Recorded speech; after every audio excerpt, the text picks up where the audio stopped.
What's up guys, my name's Ali and welcome to some classic gameplay commentary. Here we're playing the new map Call of the Dead on Xbox, which is really fun. I've always been a commentator and it's nice when I have some time in between some exams just to go back to what I originally did and what I still love doing, just making normal commentaries. So I'm going to run through here the best technique for running around this map and doing as well as possible when you are just knife and pistoling only, as I am doing here.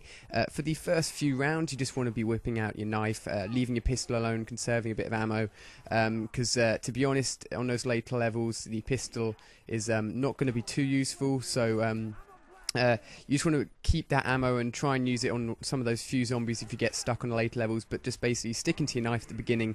It's pretty effective on the first few rounds until you get to round 3 when it really starts testing you. You've got to get 3 knives on each of the zombies, and this is why in this gameplay I believe I go for the sickle first. It's really underestimated, the sickle.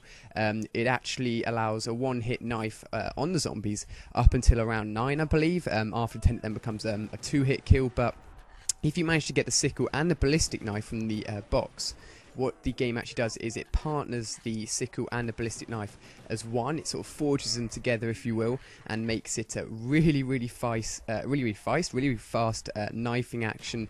And it doesn't do any more damage when you've got it together with the ballistic knife. But what you're basically getting, the perk you're basically getting with that is the ability to swipe really quickly, and you can literally just run around up until around 10 or 15 just swiping enemies with that knife, as long as you're being extra careful, you're making sure you're doing laps and you're not staying too close to like huge groups of enemies.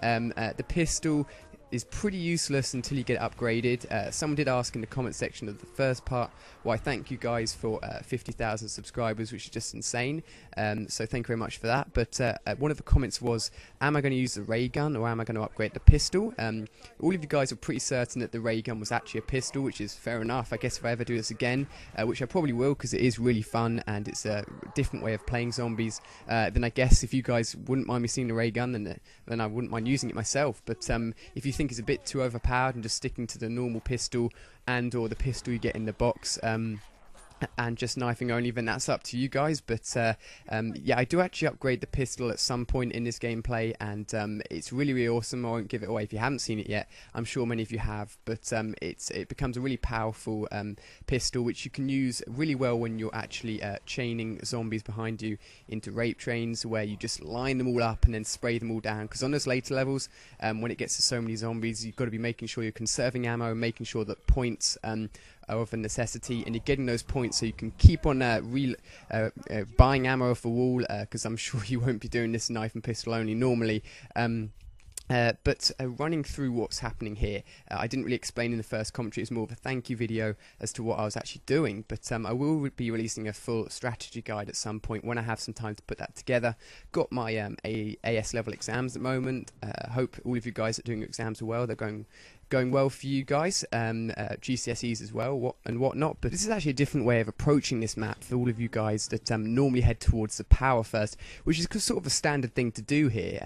Normally you would head towards the power, get that on quickly, and then get Juggernaut. But if you are careful and you are playing solo, when you can sort of rely on those quick revives, which will auto revive you, of course, which I did actually, I used them out quite quickly. If I was going to do this again, I'd make sure that I was more careful next time. But if you actually head towards the sickle first, which is what I'm doing here, you can take the same route, which costs you 3,000 points. So at this point here I'm sort of like, don't have enough points yet, but I stand here trying use my pistol as effectively as possible along with my knife, making sure that the final hit on the zombie is a knife, of course, to get as many points as possible, which will really help me out, and conserving my points so I can get the sickle, which is really awesome. And if you're playing Call of the Dead with normal guns, of course, then it's actually an interesting idea going for the sickle first. Perhaps one of you can go to the power separately while the other guy goes for the sickle, and then when you get the power on, the other guy can go for the sickle while the other guy goes for Juggernaut. It's an interesting thing, a sort of way of mixing it up, and it actually makes those first rounds a lot easier as soon as you pick up the sickle, because normally I find that that sort of gap in between the first few rounds and actually turning on the power can be a bit difficult sometimes. If you know you're sort of a bit lax, you're not really trying too hard, you can get caught off guard sometimes without Juggernaut, because if you get surrounded, then a couple of hits and you're down already, so it's pretty tough. But with all of this gaming news and Modern Warfare 3 news, which is great to be able to give you guys and so many of you guys have seen these videos. It's fantastic. But for those of you guys that are looking forward to E3 in June, I think it's only a couple of weeks away now, which is pretty exciting. There is, of course, going to be the Nintendo, Sony and Microsoft conference for the given parties to show off some new games, etc., and show off what stuff they're going to be bringing out at the end of this year, coming into next year, a sort of forecast, if you will, for the coming year, which is always really interesting. And of course, we're probably going to see some, well, we will see some Modern Warfare 3 gameplay. For those of you who don't know, last year we saw some Modern Warfare 2 gameplay. It was actually, I believe, the first level of the whole campaign. So we probably, I'm trying to think here, will we see any more multiplayer gameplay? We may see some multiplayer game. No, we will, I think.